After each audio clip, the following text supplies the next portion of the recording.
दोस्तों, आपको याद है रामायण की वो पात्र जिनकी श्री लक्ष्मण जी ने नाक काट दिया था। वो सुपर्णखा रामायण के बाद भी जिंदा थी क्योंकि सिर्फ उसकी नाक काट कर छोड़ दिया गया था। तब से सुपर्णखा अपने चेहरे को काले रंग से ढककर रखने लगी थी क्योंकि काला रंग राक्षसी जाति का प्रतीक था। ये सुपर्णखा के वंशज ही इस्लाम धर्म के मुस्लिम हैं। क्योंकि श्री राम जी द्वारा रावण के वध के बाद विभीषण को वहाँ का राजा बना दिया गया और सुपर्णखा राक्षस जाति की कुल गुरु शुक्राचार्य के आश्रम में रहने लगी थी। और यही वो दो पात्र हैं जो रावण के कुल में जीवित थे। सुपर्णखा ने ही रावण के वध के बाद शुक्राचार्य जी से राक्षसी जाति की सुरक्षा करने के लिए शुक्राचार्य जी से सहायता मांगी थी। राक्षसों का वंश खत्म न हो, इसीलिए शुक्राचार्य जी ने शिव की आराधना की। तब शिव जी ने अपना स्वरूप देकर शिवलिंग शुक्राचार्य को देकर कहा कि जिस दिन कोई वैष्णव या ब्राह्मण इस पर जल चढ़ा देगा उस दिन राक्षस जाति का नाश हो जाएगा। उस आत्म शिवलिंग को शुक्राचार्य ने वैष्णव मतलब हिंदुओं और हिंदू ब्राह्मण से बहुत दूर रेगिस्तान में स्थापित कर दिया, जो आज सऊदी अरब मक्का मदीना है। यह मक्का पहले मक्केश्वर के नाम से जाना जाता था, फिर बाद में इसे इस्लामों द्वारा मक्का का नाम दिया गया। यहाँ पर हिंदुओं का जाना इसीलिए मना है और इसी वजह से मुस्लिम लोग शिवलिंग को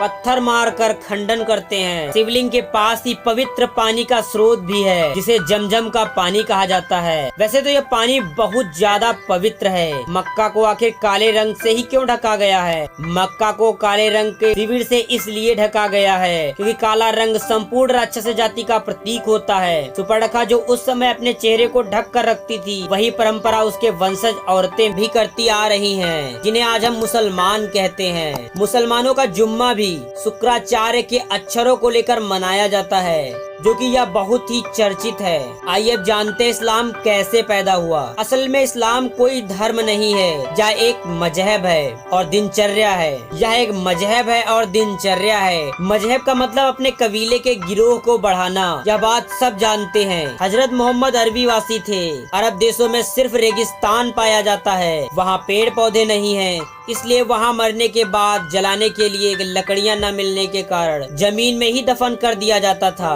रेगिस्तान में हरियाली नहीं होती थी। ऐसे में रेगिस्तान में हरा चटक रंग देखकर अरबी लोग दूर से ही चले आते थे, जो कि एक अट्रैक्शन का काम करता था। हरियाली से स्नेह होने के कारण ये हरा रंग उनके धर्म का प्रतीक धीरे धीरे बन गया। अरब देशों में अरबी गर्मी में काफी दूर दूर तक सफर करते थे, जिससे उन्होंने धूप से बचने के लिए अपने सिर को ढकना शुरू कर दिया। इसीलिए उन्होंने अपने सिर को टोपी या कपड़े से ढकने लगी। यह परंपरा आज भी मुस्लिम लोग के ट्रेंड में है। सफेद रंग सूरज की किरणों को अवशोषित नहीं कर पाती थी, तभी से उन्होंने सफेद रंग के सलवार कमीज और लंबे गाउन टाइप का पहनना शुरू कर दिया ताकि ज्यादा गर्मी न लगे। और रेगिस्तान में न तो खेत थे और ना कोई अनाज और ना ही कोई पेड़ पौधे और ना ही फल, और इसीलिए वहाँ के लोग जानवरों को काट कर खाने लगे और जिसे कुर्बानी का नाम दिया गया। और यही कुर्बानी मुस्लिम धर्म में मुसलमान लोग बड़े चाव से मनाने लगे हैं और यह पर्व धीरे धीरे फैल गया। सब लोग एक ही जगह के खाना बदोश हुआ करते थे, जिससे उनके कबीले की जनसंख्या बहुत कम थी। इसीलिए वो अपने भाई बहन से शादी कर लेते थे। जनसंख्या के कमी को दूर करने के लिए चार चार पत्नियां रखते थे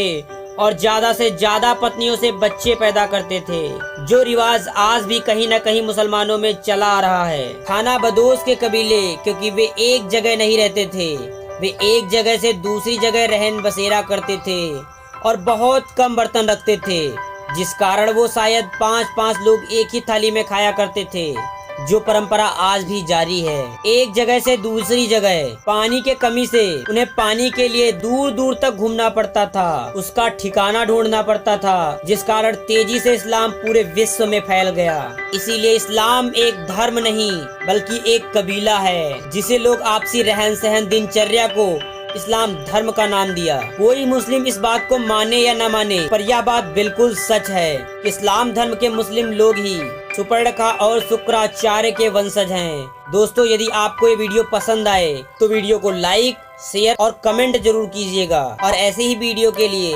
चैनल को सब्सक्राइब कर लीजिएगा।